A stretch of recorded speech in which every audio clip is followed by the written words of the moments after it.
Bueno, muchas gracias por el aumento de las expectativas de la presentación que hice. Primero estoy muy emocionado de estar acá, muy contento, veo muchas caras conocidas, los he visto durante estos 2 días anteriores. Estoy feliz de estar acá, honrado, emocionado, veo que 10 años de trabajo se han visto y veo que hay en muchas cosas, se nota que hay avance en Antofagasta.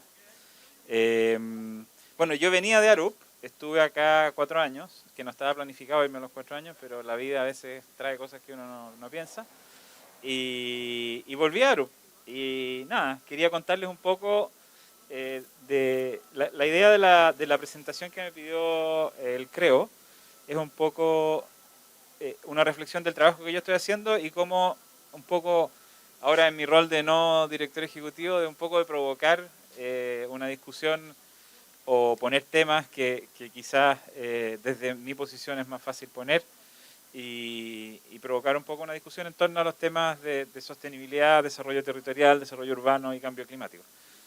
Entonces la idea de la presentación es que está dividida en 3 partes, el rol de las ciudades como una especie de marco asociado a lo que se está definiendo, lo que está definiendo cómo diseñamos, operamos nuestras ciudades, temas específicos. Oye, no tengo, voy a tener que, sí. Temas específicos, casos específicos, ejemplos específicos. Voy a mencionar un proyecto que para mí está en mi corazón del CREO, o sea, el CREO está en mi corazón, pero hay un proyecto en particular que todavía no logramos sacar con el CREO, que es el de las plantas Sara, y voy a mencionar eso con una cierta, con un énfasis, digamos. Y después quería terminar dando una síntesis respecto de oportunidades para la región y la ciudad de Antofagasta en relación a los temas que vamos a haber hablado durante la presentación.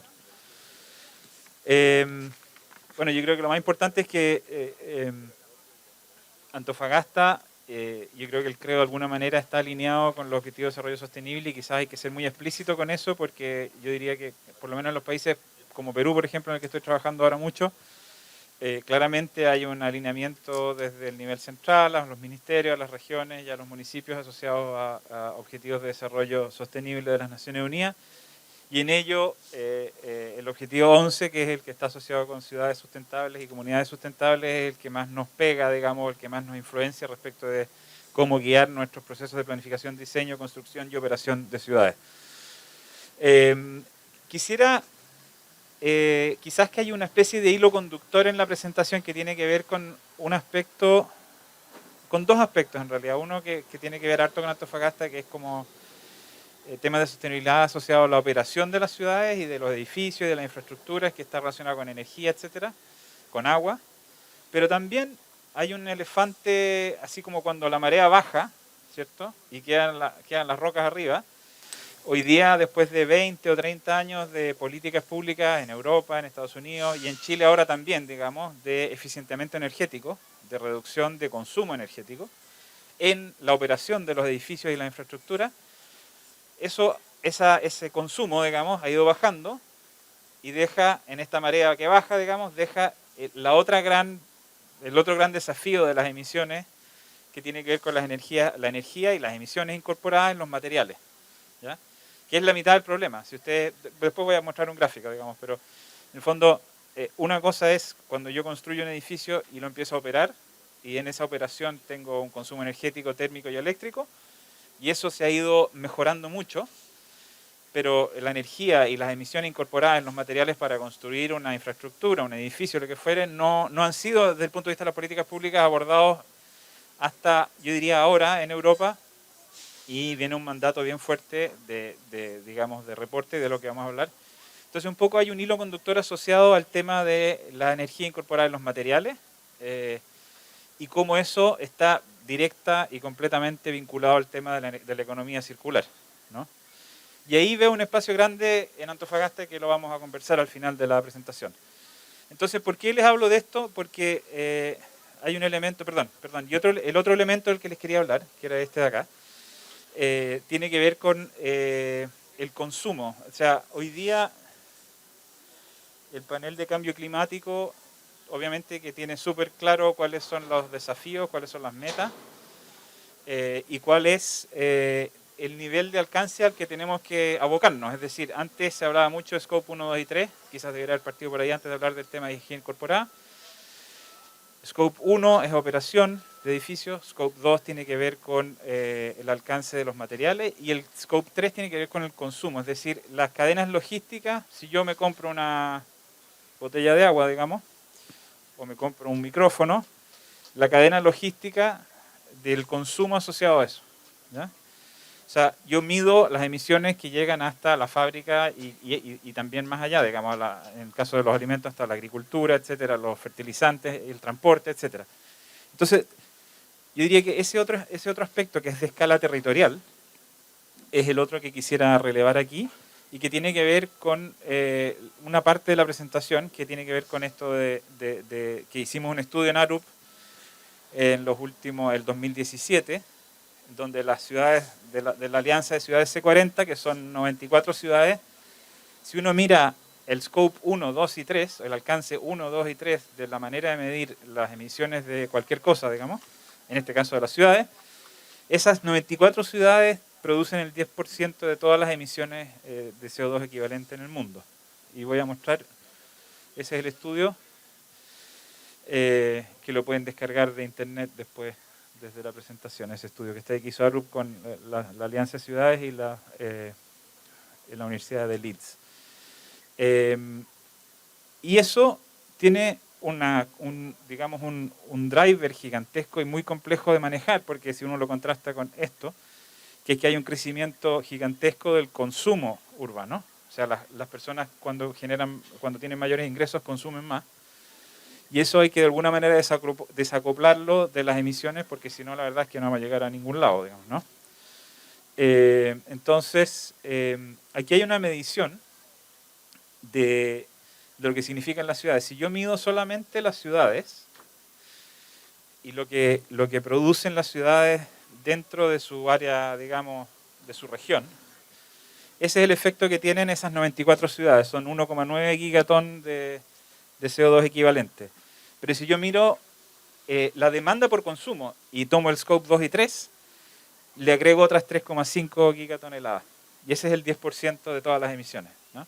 Entonces, una de las tareas fundamentales es cómo las ciudades, para cumplir el objetivo de no subir de 1,5 grados sobre lo que tenemos a 1990, es poder abordar este tema del consumo y no solamente de la producción de CO2 en las ciudades.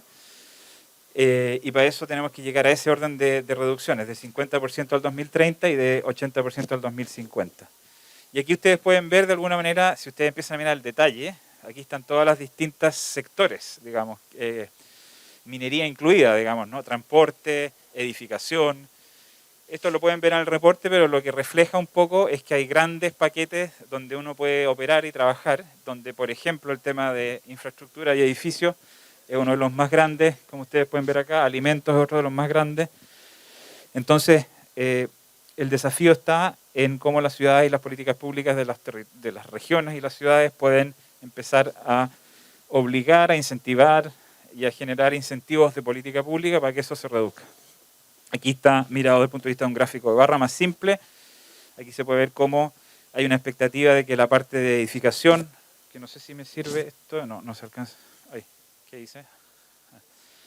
En la parte de edificación tiene que haber una reducción del 44% y es el de mayor impacto, alimentos, transporte, etc.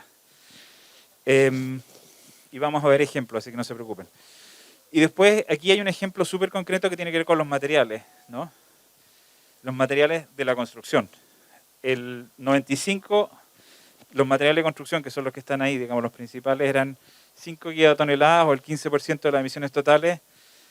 El 2015 son el 23% y 11,5 toneladas. La verdad que lo estamos haciendo mal en el sentido de que la industria donde yo trabajo y donde el CREO está operando, digamos, y la gente del MIMBU que veo acá, la gente del MOP, etcétera, no lo hemos hecho bien, digamos, porque no hemos hecho ni política pública, ni el mercado se ha ido para el ámbito de reducción del alcance 3, ni del alcance 2, digamos, que es la energía incorporada en los materiales.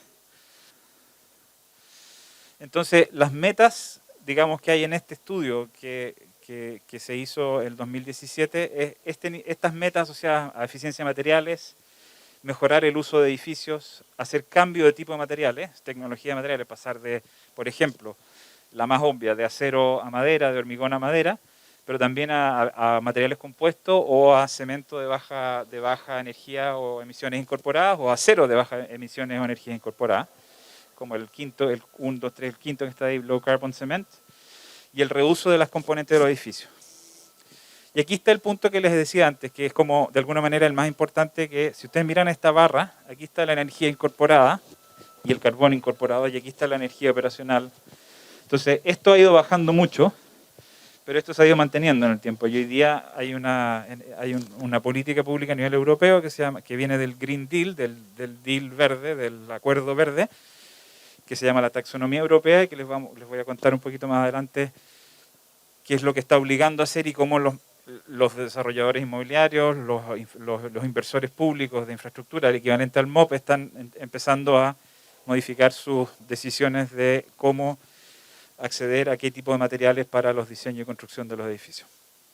El otro gran tema que yo quería poner, o otro tema, más que gran tema, tiene que ver con la transición hacia una smart grid, digamos. Hoy día, y no es porque sea como cool hacer una smart grid, lo vamos a hablar un poco en detalle esto porque es bien importante. Yo diría que lo más importante acá es entender un gran concepto, que es que la smart grid, el salto que se tiene que pegar es tomar el siguiente desafío.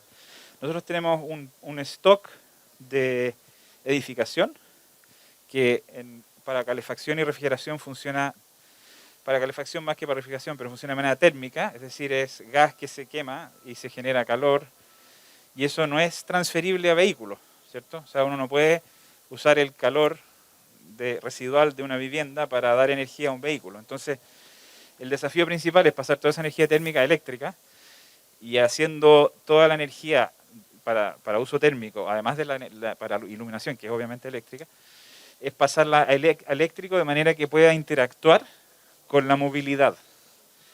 Y en ese ejercicio, o sea, hay dos grandes pasos, es pasar de térmico a eléctrico, y después que la red de las ciudades, digamos, o sea, lo que hoy día opera Enel o Chilectra o quien sea, ¿cierto?, se conecte la parte del stock edificado con los vehículos.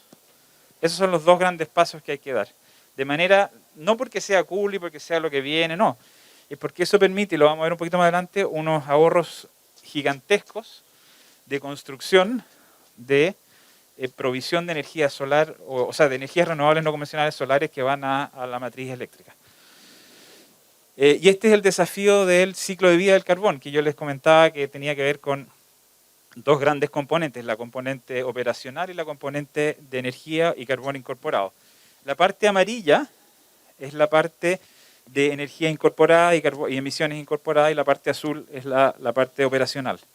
Entonces, ustedes pueden ver aquí que las políticas públicas que se han hecho en los últimos años están más vinculadas a esto, y ha estado más flojo en este ámbito, y esto es lo que hoy día tiene que bajar con una pendiente mayor.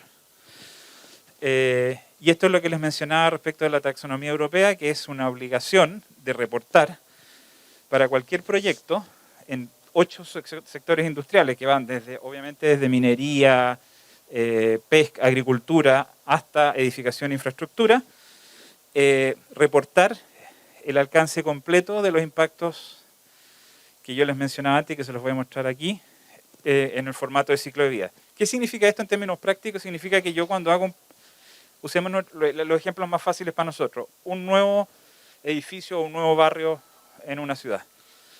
Normalmente, hoy día no hay nada más que hacer que demostrar la energía operacional, ¿cierto? Yo digo, voy a reducir el consumo de energía en mi edificio de tanto a tanto. Eso es lo que se pide hoy día.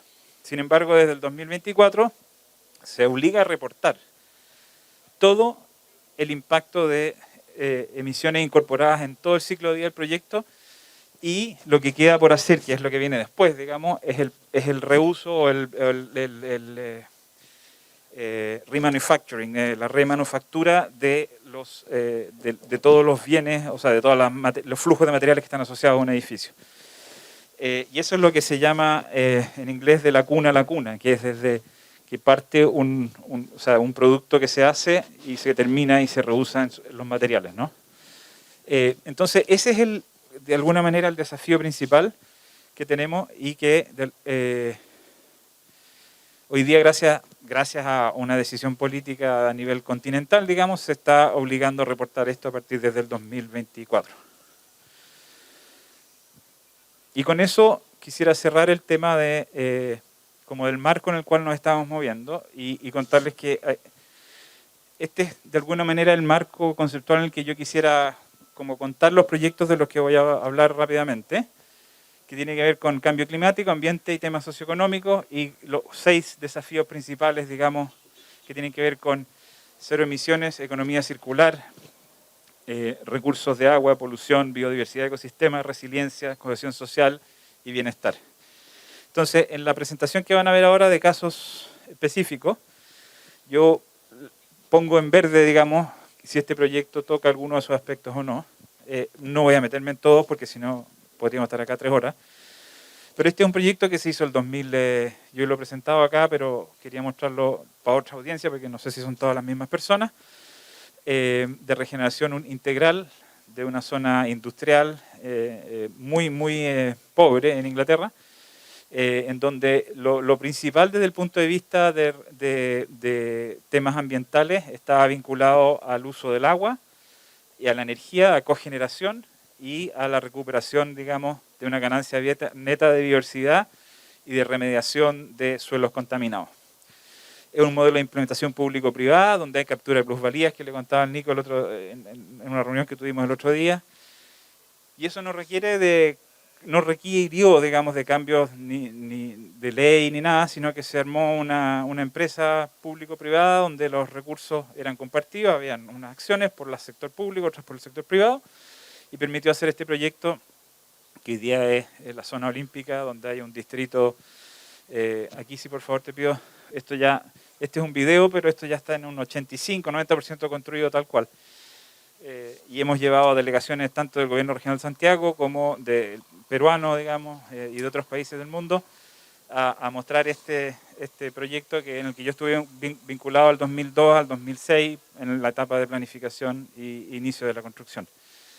Y aquí insisto que es como una generación de hace 20 años, digamos, o de casi, sí, 20 años, porque esto se empezó a construir en el 2005, 2006, y donde el tema fundamental aquí era cogeneración para tener eficiencia en la energía, remediación del suelo, limpieza de las aguas y generar un nuevo centro urbano para la ciudad con un parque gigantesco, que es el parque más grande que se ha hecho en Inglaterra en los últimos, en zonas urbanas, digamos, en los últimos 50 años. Después hay otro proyecto que es una generación más nueva, que es en Italia, que también es una zona ferroviaria más pequeña, y aquí hay un esfuerzo mucho más grande. Aquí cambiamos de generación, esto es hace 5 años, donde efectivamente ya se puede pensar en cero emisiones netas, y eso está vinculado a unas tecnologías específicas, en un contexto específico, en donde la energía tiene que ver con el uso de ground source heat pumps, o sea, se recupera la base térmica, se recupera desde el agua, y también se recupera desde los alcantarillados, que es una cosa bien novedosa, entre comillas. No estamos hablando del agua del alcantarillado, sino que la temperatura mayor que tiene el agua del alcantarillado respecto del aire o del invierno, digamos, ¿no? O sea, el agua del alcantarillado viene a 16, 18, 20 grados, contra los 0 o 4 grados o 5 grados que hay en el aire en esa ciudad en ese momento. Entonces uno recupera la base de calor usando intercambiadores de calor con el agua de alcantarillado. Y eso es muy eficiente desde el punto de vista, desde muchos puntos de vista, digamos, ¿no? Y eso permite que un proyecto de esta naturaleza pueda reducir sus emisiones a cero en el ciclo de las operaciones que se están haciendo. Este es un proyecto no muy grande, son 6, 7 hectáreas con 400 unidades de vivienda o por ahí, y tiene además una cosa bien importante, que es que desde el punto de vista de los materiales, que es la componente que les hablaba de energía incorporada, se redujo, no sé si está aquí, pero es un sistema compuesto de hormigón prefabricado con madera. Por lo tanto, se reduce al 50% más o menos las emisiones de energía incorporada asociadas a los materiales del proyecto. Este también es en Helsinki, ya está construido y tiene la misma lógica y quisiera... Esto también es en la zona del expuerto de Helsinki. Y aquí lo hemos hablado esto en otras oportunidades en esta misma, o sea, en Antofagasta, pero yo creo que lo más importante aquí es el tema de que los edificios son una componente importante, pero son mucho más importantes, como veíamos por el scope de 1, 2 y 3 en esa lámina donde aparecía la producción de la ciudad versus el consumo de la ciudad. El consumo de este proyecto es el 50% de las emisiones en el ciclo de vida del proyecto. Aquí hay un proyecto en Holanda que ya está terminado. Esta foto es de hace como 1 año y medio. Y aquí efectivamente se cambió, digamos, o se propuso una estructura distinta. Este es un edificio compuesto de hormigón, acero y madera.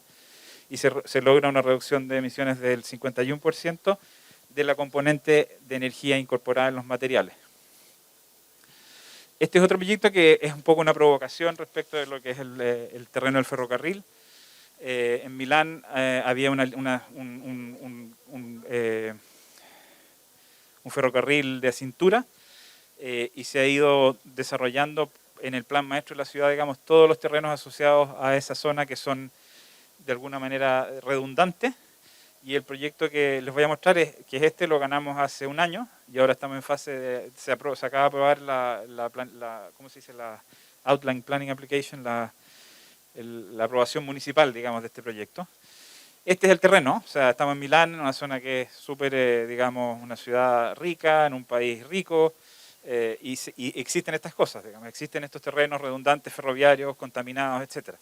Pero también existe un plan maestro y un municipio que se pone de acuerdo con el nivel regional, con los actores privados, que en este caso son 2 desarrolladores grandes, y se puede desarrollar este tipo de proyectos en los cuales, y por eso es una provocación un poco, porque aquí pasa el ferrocarril, o sea, hay un terreno redundante ferroviario, pero se mantiene la función ferroviaria en el medio del terreno, dejando pasar por el medio, por debajo, la línea ferroviaria y poniendo sobre esa línea un deck, porque esto lo hicimos con la misma gente que hizo la High Line en Nueva York, con Dilliers Cofidio, y se pone este deck sobre la faja ferroviaria y también se generan este nivel de reducciones que no alcanzan a ser a cero, pero sí llegamos del orden del 20%, lo que nos queda se hace con un offset, por lo tanto estamos reduciendo del orden del 80%.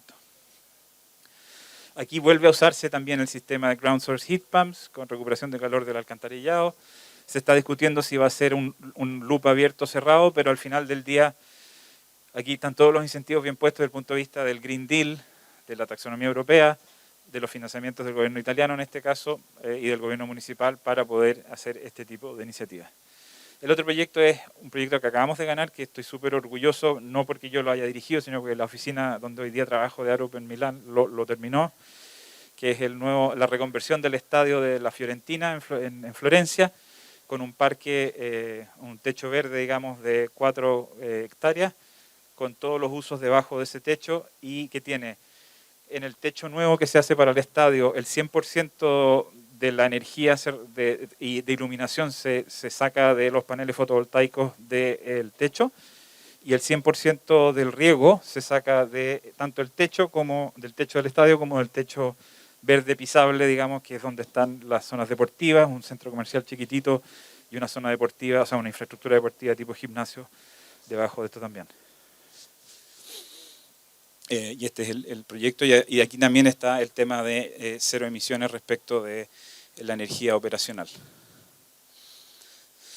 Aquí volvemos a un punto que tiene que ver con las smart grids. Aquí pueden ver ustedes en el caso de Conwy en Gales, el gobierno británico, que ya no está en la Unión Europea, pero que también tiene esta obligación de hacer planes energéticos para cada una de las municipalidades. Y en ese plan energético que hicimos, o sea, yo no lo hice, pero lo hizo Arup y lo quise mostrar acá, se muestra, aquí está la componente, yo no veo bien porque está demasiado pixelado, pero en el escenario que está aquí, que es el escenario base, ¿cierto? La situación actual, se muestra cómo toda la energía básicamente está dividida entre la parte eléctrica y la parte térmica. Y la parte térmica es la de arriba, ¿ya? Que es la demanda por energía para calefacción, ¿cierto? Y en el escenario futuro, donde hay reducción de las emisiones, digamos, se pasa a hay dos escenarios posibles, un escenario que tiene que ver con un escenario de alta demanda, pero se pasa todo a electricidad, que es lo que estábamos hablando antes, de manera de poder conectar estos dos sistemas, el sistema de movilidad con el sistema del stock edificado. Y les quiero mostrar un ejemplo específico de California, donde hicimos un estudio para un Clean Tech Incubator, que es LACI, y aquí también se puede ver cuál es el nivel de impacto que tiene las políticas que se están desarrollando, en este caso en California, donde hay 5 millones de vehículos esperados al 2030 eléctricos, por lo tanto, la Municipalidad de Los Ángeles tiene que poner 100.000 cargadores, digamos, eléctricos al 2045, y eso va a generar una demanda por implementar un proyecto. Está súper pegado esto, ahí, un proyecto de instalación de estaciones de carga muy grande, y que en el fondo este estudio era el estudio preliminar para poder empezar la fase de planificación después. En temas de baterías, que tiene que ver con el tema de energía incorporada, de electrificación de la movilidad, y creo que Antofagasta en esto está súper a caballo, digamos, en el sentido de que está súper claro que Chile tiene un rol, que está el tema del litio, del hidrógeno verde, etcétera. Pero también hay una historia que hay que manejar, digamos, que tiene que ver con que las baterías tienen un impacto, y ese impacto hay que manejarlo, digamos, ¿no? Tengo que poner más cerca pero voy a tapar la vista.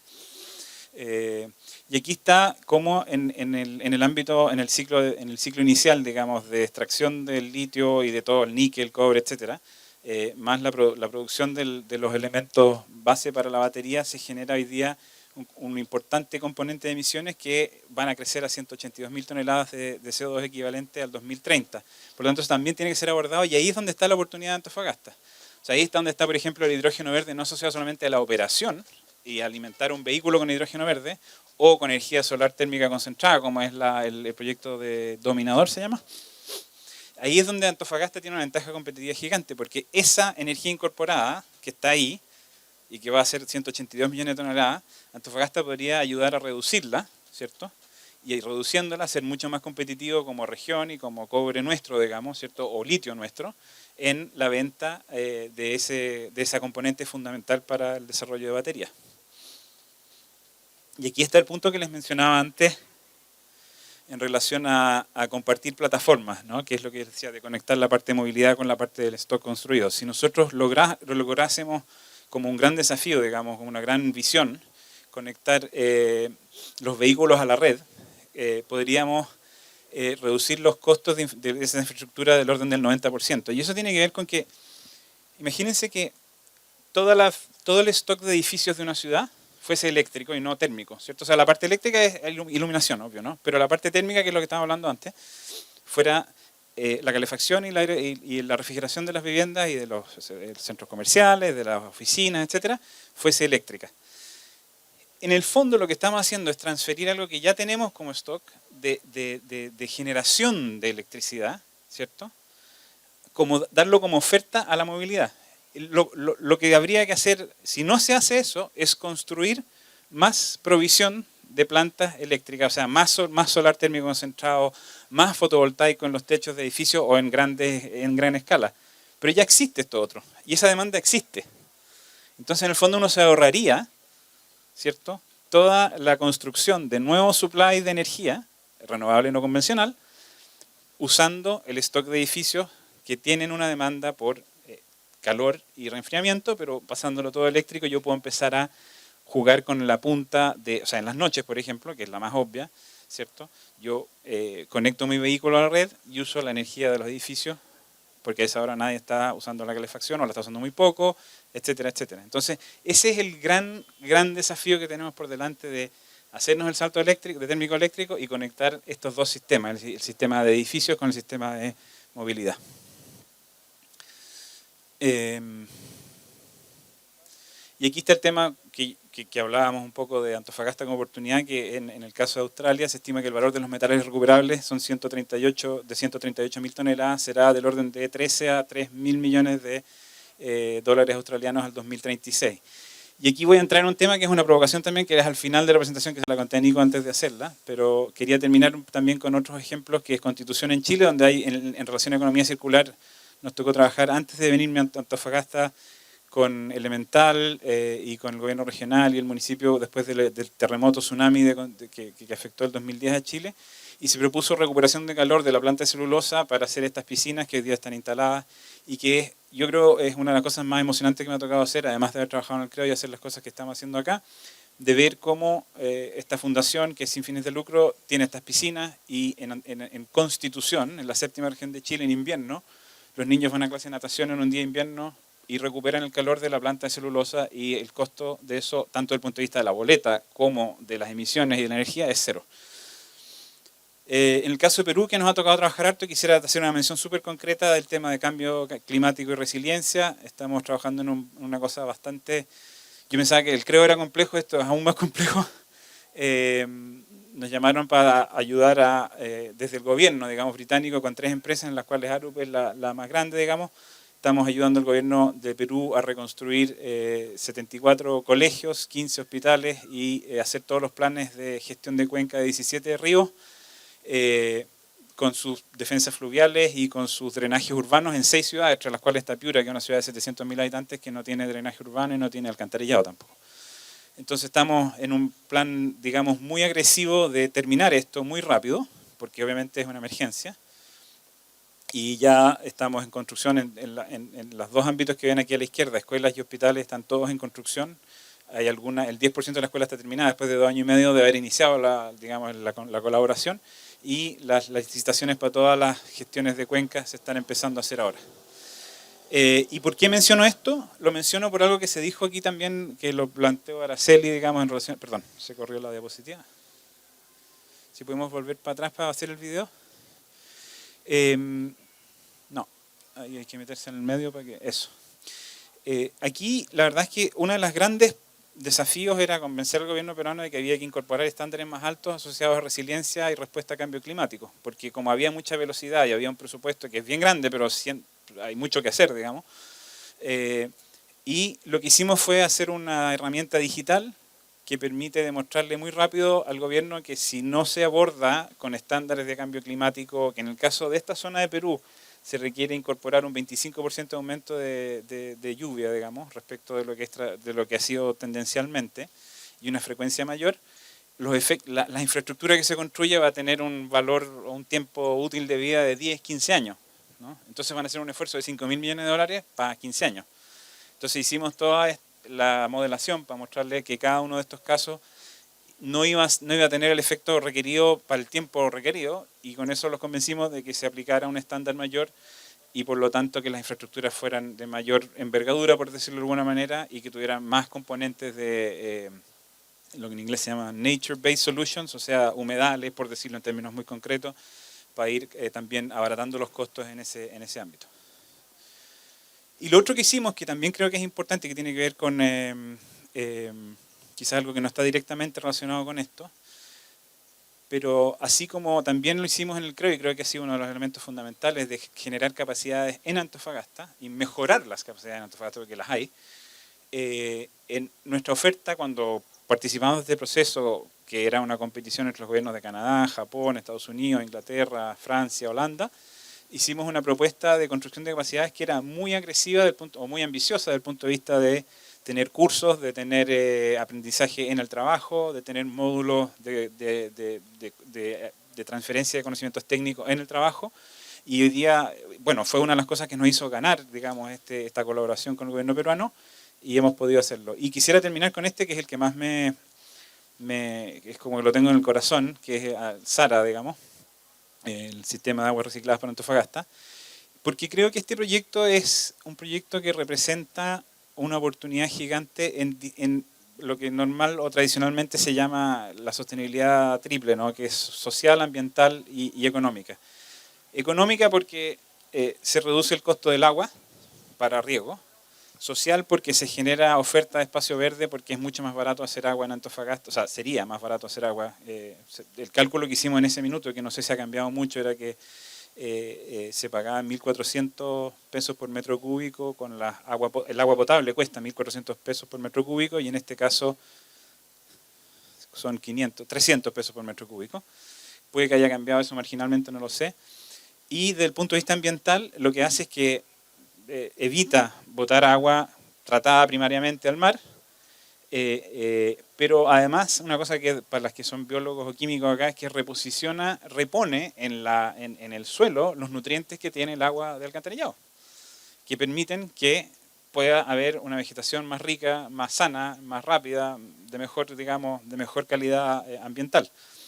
Entonces, de alguna manera, lo que quiero decir con esto es que este proyecto para mí es como que se cae de obvio, ¿ya? Y que nos ha costado, y en los 4 años que yo estuve acá, nos costó mucho, y recuerdo, o sea, veo caras aquí, están todos de acuerdo en que había que hacer esto, desde el MIMBU, el Serviu, la MUNI, el MOP, el gobierno regional, todos estábamos de acuerdo que había que hacerlo, pero hay estas pequeñas, digamos, barreras que no hemos logrado salvar, y en ese sentido lo que quisiera provocar, digamos, es que ojalá que este proyecto se pueda hacer, porque creo que no hay nada, o sea, tiene rentabilidad social además, porque hicimos el análisis, no hay nada más que barreras administrativas, burocráticas, que permiten que esto hoy día no se haga. Y Antofagasta podría ser una ciudad con mucha más, aquí está Arturo, que no lo había visto, un gusto, don Arturo, mucho más verde, con bajos costos, y nos permitiría tener calles con sombra, que es lo que decía la Araceli, usando las guías que hizo el CREO ahora, pero podría ser las calles podrían ser lugares de encuentro. La calle Adamson podría replicarse por 100, por 200, por 300, ¿no? Y yo creo que es una cosa súper concreta, súper puntual, y que se puede partir de a poco y se puede ir escalando en el tiempo. Y quisiera terminar con una provocación que tiene que ver con, aquí están como los temas y las oportunidades, lo que les contaba de electrificación de la matriz energética, aumento de la demanda por materiales, eso ustedes lo saben bien y no tengo que explicárselo. Aquí está el tema del hidrógeno verde y las energías no convencionales, que Antofagasta sea un habilitador de la economía verde y circular. O sea, ¿por qué no la región de Antofagasta, que ha sido líder en minería y hoy día líder en energías renovables no convencionales, no sea líder en economía circular en 20 años? ¿Cierto? El tema que les dije, que ya se lo he repetido hasta el cansancio, de integrar la red eléctrica para stock edificado y transporte, para hacer una red inteligente.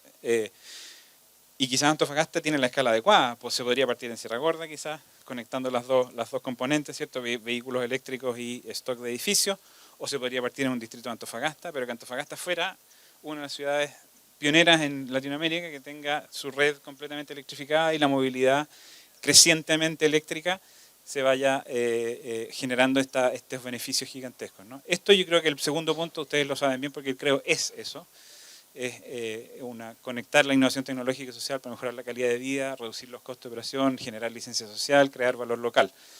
Y por último, el último que quería, que es una provocación, yo creo como una visión, así como hace 10 años estábamos diciendo que en Antofagasta, y no lo decíamos nosotros solamente, estábamos capturando lo que la Universidad de Antofagasta, la Corfo, el gobierno regional, la municipalidad, la Universidad Católica del Norte estaban diciendo que Antofagasta la región tenía un potencial gigantesco desde el punto de vista solar y hoy día tenemos lo que tenemos, digamos, ¿no?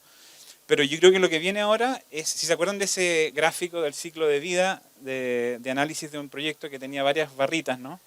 Y que mostraba al final que lo que viene es el tema de remanufacturing, de agarrar digamos, la salida de un edificio, si hay que demolerlo, o si hay suelo que hay que mover de un proyecto para que se pueda hacer, etcétera. Es por qué no pensar que la industria de la minería, que está al inicio de la producción de una cadena de flujo de materiales, ¿cierto? Porque produce cobre, produce cualquier tipo de mineral, digamos, y que mueve mucho suelo, mueve muchos flujos de materiales en relave, en movimiento de tierras, etcétera, que tiene la expertise de procesamiento de materiales y de conversión de materiales, usarla al final del ciclo. Y que la industria de la economía circular sea el futuro de Antofagasta, porque la industria minera se hace cargo no solamente del inicio, sino que se hace cargo del final. Y hacerse cargo del final no para botar un pasivo de manera adecuada, sino que para remanufacturarlo y usarlo para otras cosas. Cemento, acero, madera, la misma madera, digamos, ¿no? Los relaves. O sea, que toda la componente, si podemos volver, no sé, porque quiero terminar con esta diapositiva, que está bien atrás. Voy a volver rápido para que tengamos gráficamente la imagen.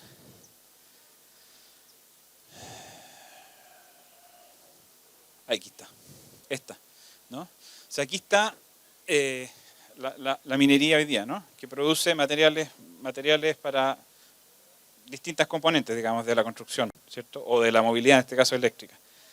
Aquí está la minería. Que la minería se haga cargo de esto, porque tenemos, ¿qué es lo que tenemos en Antofagasta y en cualquier región minera? Digamos, Australia también la tiene, pero es por eso que estoy hablando acá de esto, porque me interesa que a nosotros nos vaya bien. Tenemos escala, o sea, tenemos gran disponibilidad de suelo en La Negra, por ejemplo. Tenemos maquinaria, tenemos know-how, o sea, ingeniería asociada a flujo de materiales y a procesamiento de materiales en esta región que se usa para minería. Usémosla para remanufacturing, ¿no?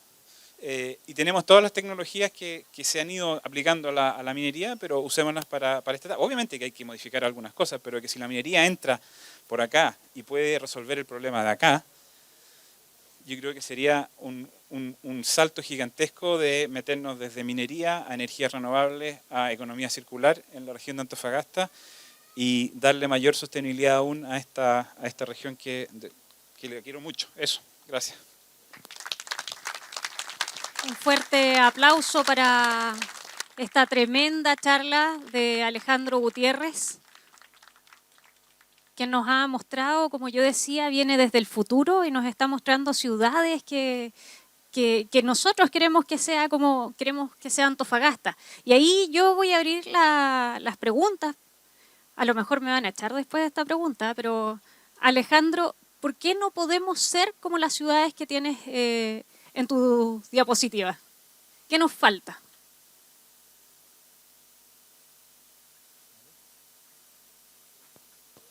¿Aló? Sí. Yo creo que a nosotros no nos faltan como los fundamentals, las cosas principales. Tenemos know-how, tenemos ingeniería, tenemos arquitectura, tenemos biología, química, tenemos personas que saben de eso. Tenemos una institucionalidad que yo creo que con el cambio de la ley de gobiernos regionales ha generado un cierto nivel de flexibilidad, autonomía, se pueden hacer corporaciones. Esa es una novedad gigantesca, gigantesca.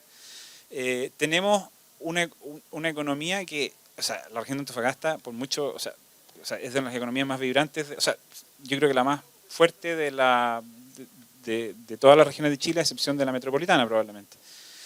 Pero no está diversificada, pero ese es otro tema. O sea, se ha ido diversificando. De hecho, minería, energía y ahora lo que estamos proponiendo en economía circular, remanufacturing, podría ser el siguiente paso, ¿no?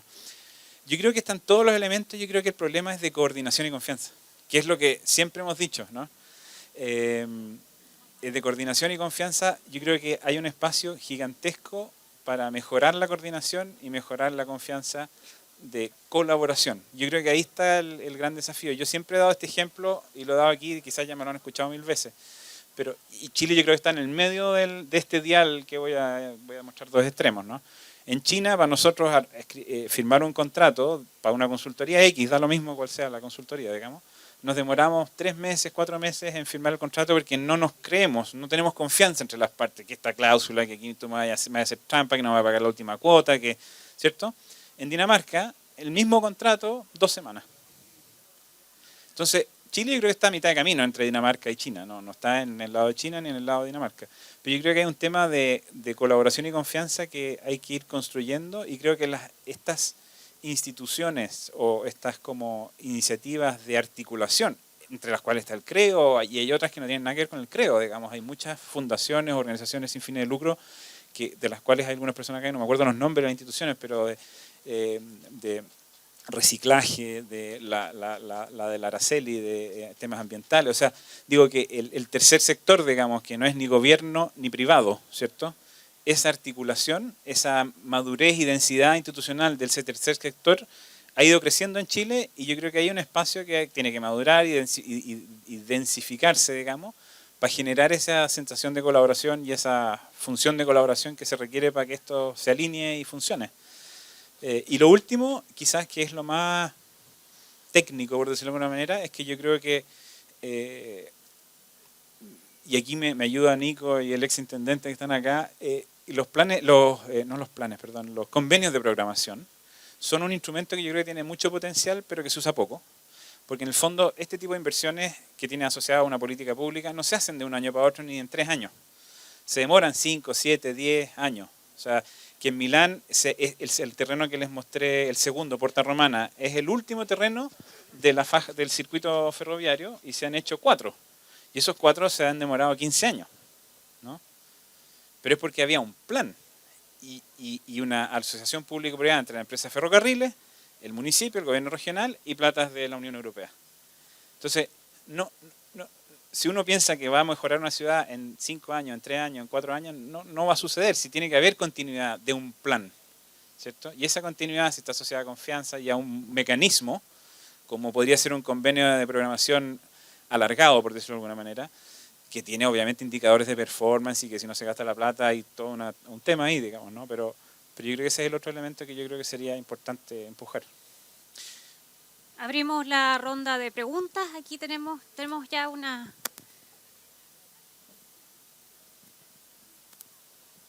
Hola, buenas tardes. Mi nombre es Cristian Flores, vengo llegando de Calama, soy concejal de Calama, presidente de la Comisión de Desarrollo Urbano justamente y profesor de Historia y Geografía. Estaba muy atento y agradecerles por su presentación, profesor. Su mirada, escuché mucho Antofagasta, pero también extrañé Calama en el desarrollo urbano y cómo va a ser la construcción de una ciudad. ¿Cuál es su mirada en relación también al territorio, verdad? Que tiene que ver con esta región de Antofagasta que es tan rica en minería. Y la otra pregunta que tiene que ver también articulada, ¿verdad?, con la educación. Usted es una persona que, según su estudio, que lo está analizando, ¿verdad? Cuando nosotros producimos o elaboramos la materia prima, sin exportarla, ¿cuándo vamos a tener universidad acá en nuestra región? Que trabajemos el cobre, el litio, una mirada ya más futurista en realidad. Eso, y muchas gracias por responder. A ver, agradezco la pregunta. Yo, la verdad es que tengo, o sea, por suerte que ya no soy el director ejecutivo del Club Antofagasta, pero tengo mi corazoncito en Antofagasta porque es donde me tocó trabajar. Entonces quizás hice mucha referencia a esta ciudad, pero el tema, por ejemplo, de remanufactura, el tema de energías renovables, concentración solar, como la que está en la región, digamos. Yo creo que Antofagasta y Calama en un cierto sentido son equiparables porque tienen los mismos desafíos. Y tú podrías agarrar lo que yo dije y quizás algunos aspectos tienes que cambiarlo un poco, pero la palabra Antofagasta la podrías cambiar por la palabra Calama, desde el punto de vista de los desafíos que tiene Calama, y no creo que haya que pegarle hacer muchas diferencias.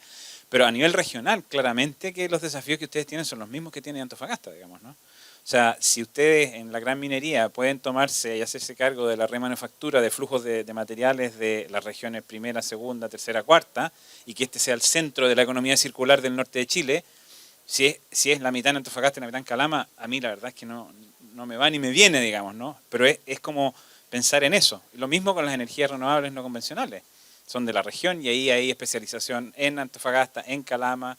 Y el tema de las universidades, ahí me declaro incompetente en el sentido que creo que es una decisión en un ámbito en el cual no tengo experiencia, pero claramente que el know-how, o sea, la expertise, los conocimientos, yo los he visto en Antofagasta.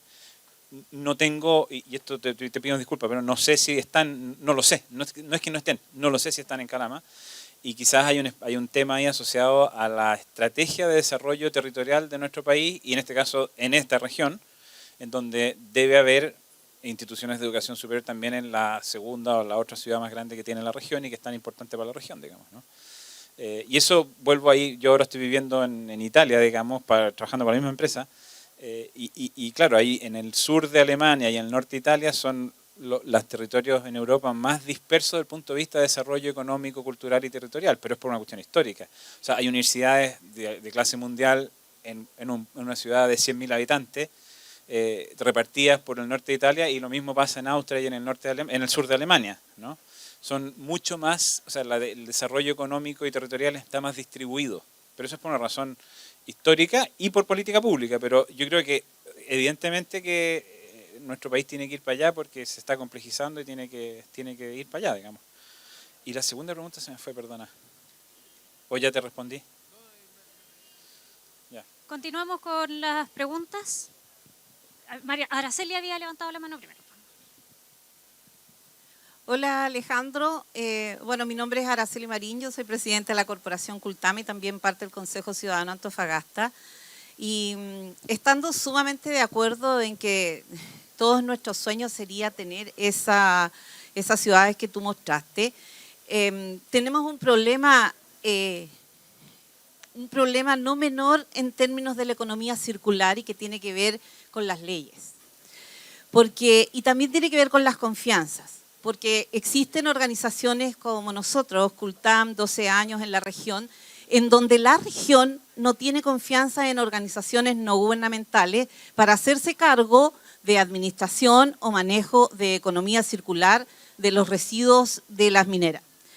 No tiene confianza en términos de confiar en las universidades locales y por lo tanto entregamos, no sé, el estudio del Centro de Estudio del Litio a el extranjero como conglomerados o holding latinoamericanos, o sea, de Inglaterra. Entonces, sí, bien es cierto, nosotros no trabajamos en las confianzas en ningún nivel y por lo tanto es sumamente difícil avanzar. En términos de la economía circular, que debería ser el resultado y la respuesta a los problemas que nosotros tenemos, organizaciones como nuestras no pueden administrar porque la ley tiene que tener un lugar de acopio, tiene que tener un certificado de administración final, tenemos que tener millones de serie de cosas. Entonces hay que empezar por una voluntad política de cambiar las leyes REP, de cambiar las leyes que son administradoras de organizaciones como las nuestras y tenemos que cambiar lo que significa confiar en nuestras propias personas regionales y no seguir trayendo... y discúlpame que tú vengas de Italia, no es una alusión personal, pero no trayendo organizaciones, no trayendo personas que no son locales, porque difícilmente vamos a solucionar los problemas acá con gente que no vive en el territorio. Eso. Bueno, eso no es una pregunta, pero nos conocemos mucho y respeto tu opinión y encuentro que mucho de lo que tú estás diciendo tiene toda la razón del mundo. El punto es cómo. Yo no sé lo que dice la Constitución respecto a este argumento, pero me imagino que algo dirá. No lo sé. Continuamos con las preguntas entonces. ¿Quién era el que estaba por aquí? Hola Alejandro, ¿cómo estás? Un placer volver a encontrarnos. Lo mismo para mí. Sí, ahora sí. Mi pregunta no sé si es similar a la de Araceli, pero va por ahí también. En el sentido, ya nos conocemos, tú conoces bien nuestro proyecto.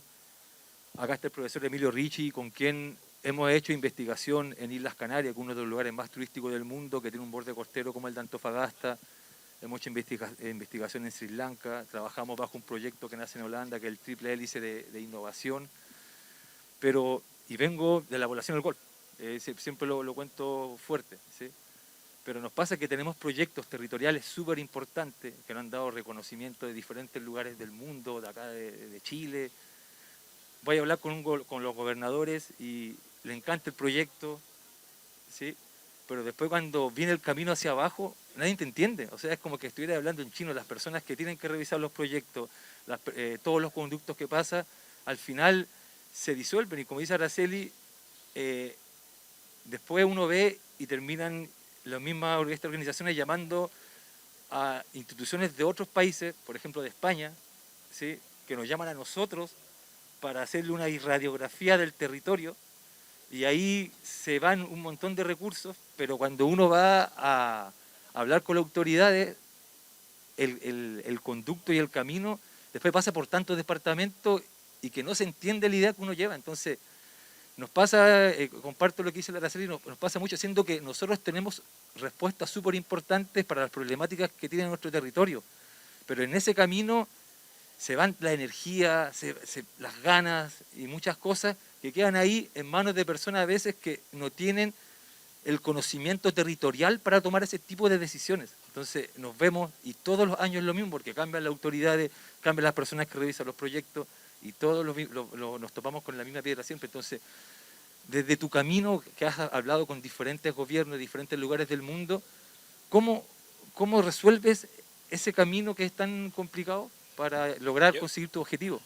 Yo creo que comparto mucho lo que tú dices. Yo no sé si tengo una receta. Yo creo que o un ejemplo así como iluminador. Pero yo creo que de alguna manera hay que, no sé, hay una cosa que se llamaba, estoy pensando en voz alta, hay una cosa que se llamaba el laboratorio de gobierno, que se hizo creo que en Bachelet 1, Bachelet, no me acuerdo en realidad, y que después siguió en Piñera 1, Piñera 2, no me acuerdo, hubo como que se pasó, digamos, al siguiente gobierno. Y el laboratorio de gobierno lo que hace es mirar desde el usuario, que en este caso eres tú, o la Araceli, cómo simplificar los procesos para que el Estado resuelva tus problemas, ¿no?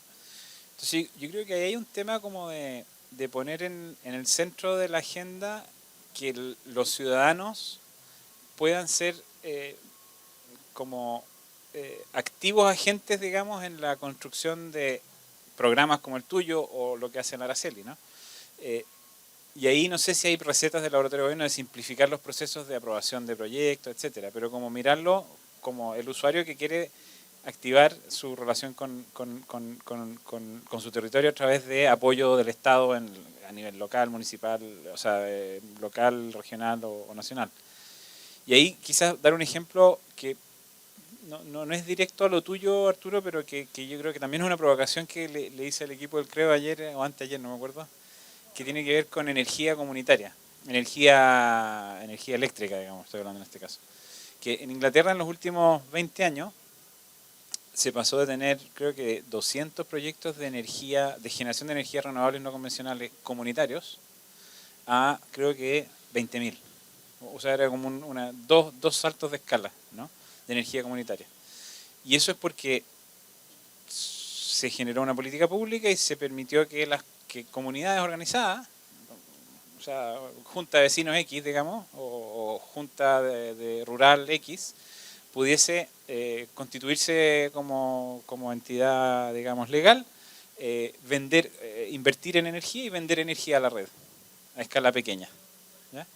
Yo le decía al Nico ayer, ¿por qué no pensamos, digamos, que los techos solares de las plazas que se hicieron y que se van a hacer fueran administrados por las juntas de vecinos? Y que ellos fueran los que recibieran el beneficio de la energía eléctrica que se inyecta a la red de Antofagasta. Y que ellos mantuvieran, porque les interese, porque es de beneficio propio, digamos, mantuvieran y limpiaran los paneles, y que si se echa a perder un panel, lo arreglen, porque ellos tienen esa tuición desde el punto de vista legal y práctico, ¿no? Y tienen un beneficio económico asociado a eso, ¿no? Entonces, yo creo que te doy el ejemplo porque creo que va en la línea de lo que tú haces y la Araceli hace, como que están empoderados por hacer cosas por su territorio, ¿no? Ese es un ejemplo, pero claramente que hay barreras y tú me las has descrito como con claridad, ¿cierto? El punto es cómo simplificarlas, no sé cómo, yo creo que hay que hacer un esfuerzo y quizás hay que hablar con la gente que hizo el laboratorio de gobierno y pensar en cómo, pensar de abajo hacia arriba, cómo esas iniciativas como las que tú haces y que tú sabes un caso de usuario que hay que mejorar, ¿cachai? Y pedir al laboratorio de gobierno, si es que existe todavía en su versión Boric 1, digamos, ¿no? ¿Existe? Ya, ahí existe. Entonces que tomen un caso como el tuyo, como el de Araceli, y digan, ok, ¿qué pasos hay que mejorar y eficientar para que esto funcione en vez de sudando gota gorda y pasando un año tratando de pedir plata, que funcione en 3 meses o en 2 meses? ¿Tenemos más preguntas? Aquí tenemos una.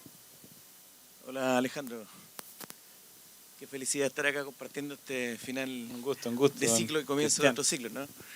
Yo te quería preguntar con la libertad que tienes hoy de no ser el director del CREO Antofagasta, un poco una reflexión respecto a uno de los elementos que tú planteas en tu exposición, que es el de la cohesión social, ¿no es cierto? Nuestras ciudades, las ciudades chilenas y Antofagasta también adolece de esta cohesión, ¿no es cierto? Un tema clave que a lo mejor nosotros no abordamos directamente fueron los campamentos, ¿m? El tema de la provisión de vivienda social. ¿Cómo se podría articular con esta propuesta, podríamos decir 3.0 de sostenibilidad a un amplio espectro de la ciudad, que es la ciudad informal, que también tiene su capital social, ¿no es cierto? Y que también podría entrar también a participar de esta dinámica circular que tú nos planteas. Yo te hago una pregunta súper difícil, o sea, importantísima, pero súper difícil. Yo creo que el tema de los campamentos es un problema en Europa, en Estados Unidos, en Chile, en Perú. En Perú el tema de los venezolanos es súper fuerte también, digamos. Lo que me contaban el Nico, o sea, yo me acuerdo que cuando yo me fui estaba empezando a agarrar vuelo el tema de del crecimiento exponencial de los campamentos, pero que mostraban ayer de los arenales es una cosa impresionante, digamos, lo que ha pasado, la velocidad de implementación del campamento de los arenales, perdón, como un ejemplo, ¿no? Bueno, tenemos otro ex director ejecutivo que está ahora trabajando en eso acá, que no lo vi por ahí, pero no sé dónde está ahora. Andrés, ahí está, que está directamente vinculado a ese tema, así que me gustaría que él respondiera a esa pregunta, digamos, pero creo claramente que hay una dimensión o sea, yo creo que antes de los campamentos ya había un déficit habitacional, digamos, que no tiene que ver con o sea, los campamentos agravó el problema, ¿no? Sí. Yo creo que ahí hay un tema como de alineamiento, coordinación y colaboración, pero creo que es mucho más difícil de lo que cualquiera se podría imaginar el tema de los campamentos, ¿no? Porque yo creo que el campamento, o sea, yo creo, estoy hablando en voz alta, el mejor ejemplo que yo he visto es el de Medellín, lejos. O sea, no, en este tema en particular, digamos, ¿no? O sea, de radicación in situ, con mayor densidad, co-diseñando con la comunidad y interviniendo inmediatamente el territorio que tú liberas para que no se lo vuelva a tomar el que viene detrás, digamos, ¿no? Entonces, si tú me preguntas a mí, la verdad es que creo que hay que ir a aprender en un lugar además que es súper parecido a Chile, o sea, en el sentido económico, cultural, ¿no? Medellín no tiene nada de distinto, digamos, en ese sentido. Y ahí hay un tema de coordinación y de cómo hacerlo, ¿no? Más que de qué hacer, ¿no? Yo creo que el caso de Medellín es el más... Pero claramente que hay que poner una cantidad de recursos que hoy día es... lo que hablábamos ayer con el Nico, son, no sé, 10, 15, 20, 30% del presupuesto regional, digamos, habría que dedicarle a este tema, que hoy día... Estoy hablando de los campamentos solamente, no de vivienda. No me atrevo a dar una solución. Mi respuesta corta es, creo que Medellín es un buen ejemplo y que Andrés Letelier podría hablar mucho mejor que yo de esto. Continuamos con las preguntas, el profe Emilio Ricci, después Lorena, y ya vamos cerrando porque todavía nos queda harta jornada y nos queda la presentación de nuestro libro, la presentación de nuestro plan maestro. Así que, profe. Voy a ser lo más breve posible. Muchas gracias por la provocación. Creo que has podido despertar obviamente la envidia de muchos que vivimos lejos de aquello que significa para algunos el verde vida y el desierto tal vez la nada misma, que desde luego no comparto porque también te lo provoco. Te voy a hacer un alcance comparativo, pero primero con una pequeña anécdota de esa semana. A propósito de la confianza, a propósito del deseo de transformar la ciudad, un vecino en la ciudad de Coviefi, ¿no? Muy interesado en mejorar obviamente el medio ambiente y sobre todo el impacto del entorno, consideró oportuno plantar árboles. Y dijo, bueno, yo voy a plantar los árboles, los voy a ir a buscar, voy a preguntar con CONAF me da 100 árboles, yo los voy a regar, yo los voy a plantar, yo los voy a cuidar. Y para ser más transparente voy a llamar al municipio para que también ellos sepan y me den el permiso. Municipio, señor, usted tiene que pagar el uso del suelo público, 2.500.000 al año si que quiere plantar un árbol. Entonces, muchas veces aquello que uno desea como individuo de a pie, el Estado, la política pública interfiere muchísimo. Yo trabajo en innovación social especialmente, pero aquí va la comparación que te pido eventualmente tu análisis. Colegas de Israel, a propósito del reciclaje y la utilización del agua servida en particular modo, tal como tú presentabas especialmente para este proyecto Antofagasta, me parece extraordinario, decían los colegas, mire, allá en Chile especialmente usan muchísimo la excelencia, ¿no? Tal cual como tú nos presentabas ahí, muchos diagnósticos, muchos proyectos, y pasan años y hasta cuando llegará, tal vez dentro de 20, el proyecto fundamental y se realizará. Nosotros somos un poco más responsables a las decisiones y tomamos el mejor proyecto para ese momento e ir mejorándolo día a día. Esos elementos comparativos hacen que nosotros estemos donde estamos, en el desierto en Israel, y ustedes todavía esperando a transformar sus espacios en donde tienen todas, tal cual como dice, porque yo comparto las tecnologías, las competencias, pero todavía no sucede nada. Todavía vamos viendo diagnósticos, grandes diapositivas maravillosas y todo eso, la envidia del mundo. pero nosotros seguimos transformando paso a paso y como dice Araceli y muchos compañeros acá, con las condiciones obviamente de las dificultades en las cuales las alianzas muchas veces terminan solamente en mesas de trabajo, pero cuando llega el momento de transformar, quedamos esperando. Bueno, también es un comentario que comparto mucho de lo que dijiste. No sé si había una pregunta, pero nada, creo que el alinearse, coordinarse, colaborar y generar confianza es parte esencial de lo que hay que hacer, digamos. Creo que la idea de llamar al laboratorio de gobierno para que haga un caso de mejorar los flujos de aprobación de proyectos sería una cosa interesante, útil, no sé, al laboratorio de gobierno que trabaja creo que en la Corfo está, ¿no? ¿Está alojado en la Corfo o está en la presidencia? No me acuerdo. En Interior. Y sí, yo estoy de acuerdo que lo que decías tú en relación a que las cosas se demoran más en Chile que en otras partes. Yo creo que, y esta es una crítica que yo hice en su minuto, siendo chileno, digamos, y no una crítica a Antofagasta ni a la región ni a la municipalidad. Es una crítica, yo diría más bien a nuestro continente latinoamericano, digamos, ¿no? Que es que en algún minuto se instaló que la planificación es algo inútil. ¿Ah? Probablemente en el gobierno militar, ¿ah? En la dictadura. Que la planificación es algo que no tiene valor.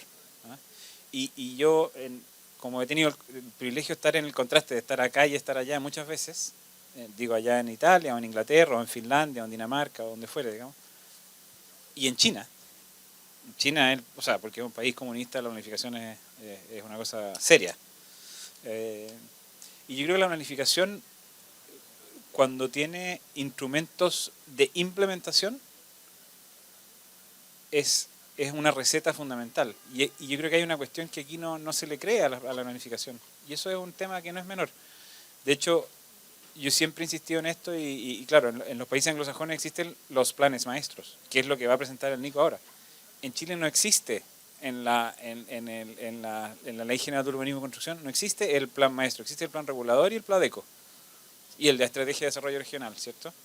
Pero no existe el instrumento que tiene la cartera de proyectos, digo, en la legislación, y eso es un poco lo que hace el CREO, que cierra esa brecha o construye ese espacio, pero no es parte de la orgánica del Estado.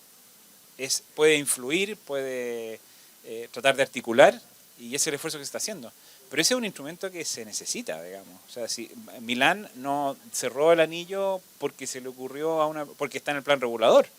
O sea, si yo pongo en el plan regulador que alguien tiene que hacer un parque y me olvido para toda mi vida de que alguien va a hacer un parque, ¿quién lo va a hacer? Nadie. El plan maestro es el instrumento que dice, esto es lo que hay que hacer y esto es cómo tenemos que hacerlo articulando a estos actores, a estos actores y a estos actores. Y es una cosa de largo plazo. Entonces ahí yo creo que hay un espacio no menor. No sé si en la Constitución, porque no la leí entera ni mucho menos, pero no sé si hay una bajada que le dé valor a la planificación regional y urbana, no lo sé. Cerramos esta ronda de preguntas con la Lore. Gracias. Hola Alejandro. Hola. Hola. Puros amigos aquí. A todos, sí. Todos los amigos vienen. Sí, mira, mi pregunta, comentario tiene que ver con uno de los proyectos que tú mostraste en los que decías, no recuerdo bien cuál, en que un ítem importante tenía que ver con el fortalecimiento como de las organizaciones de la sociedad civil, ¿no? Y creo que esa es una reflexión que también tú comentabas como a lo largo del aprendizaje, ¿no? Hay harta, estuvimos viendo la guía, hay harto de infraestructura, hay harto de estándares, ¿no? De materiales, pero hay un componente que es el fundamental y que creo que también se refleja en los comentarios que vimos acá, que tiene que ver con la sociedad civil organizada, ¿no? Y creo que quizás, no sé, si la mirada de aquí 10 años atrás, cuando, cierto, yo también fui parte del equipo del CREO, felizmente, se veía y se notaba también, cierto, siempre como el hermano chico de la planificación, ¿no? ¿Qué hacemos con la sociedad civil organizada o no organizada? ¿O cómo contribuimos a que esta sociedad civil se organice y se organice, cierto, también en institucionalidad que pueda conversar, ¿cierto?, con esta otra institucionalidad pública y o privada y también con los estándares internacionales, ¿no?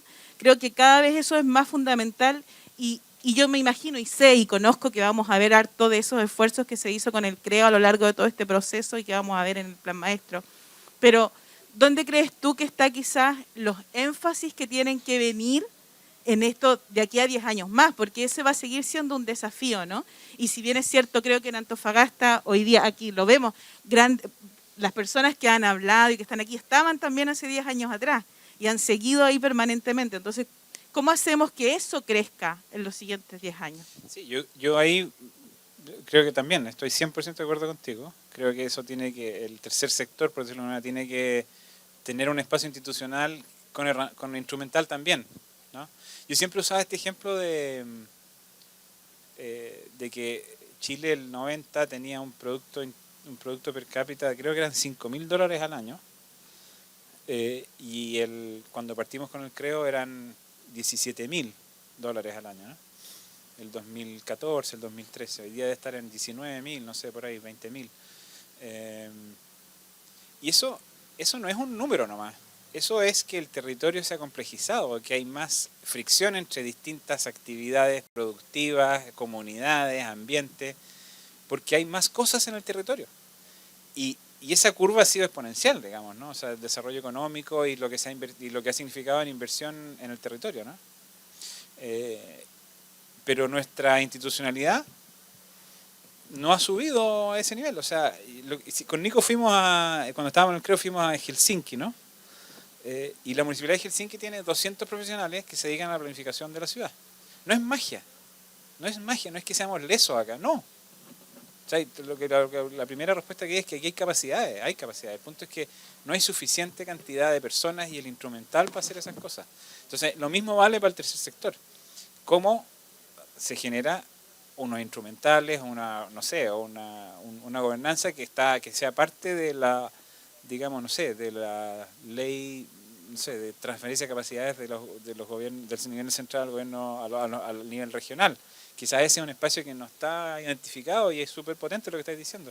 Y ahí vuelvo al tema del laboratorio de gobierno. Quizás también se podría hacer un trabajo con el laboratorio de gobierno asociado a qué herramientas institucionales, legales, de gobernanza requiere el tercer sector para acelerar esos procesos, no sé. Pero estoy de acuerdo contigo, ¿no? Un gusto verlos a todos, además. Tener una buena conversa. Gracias. Bueno, con esta reflexión pedimos un aplauso para esta tremenda exposición, Haciendo ciudades para el futuro, consumo urbano sostenible y cambio climático, por el arquitecto urbanista Alejandro Gutiérrez.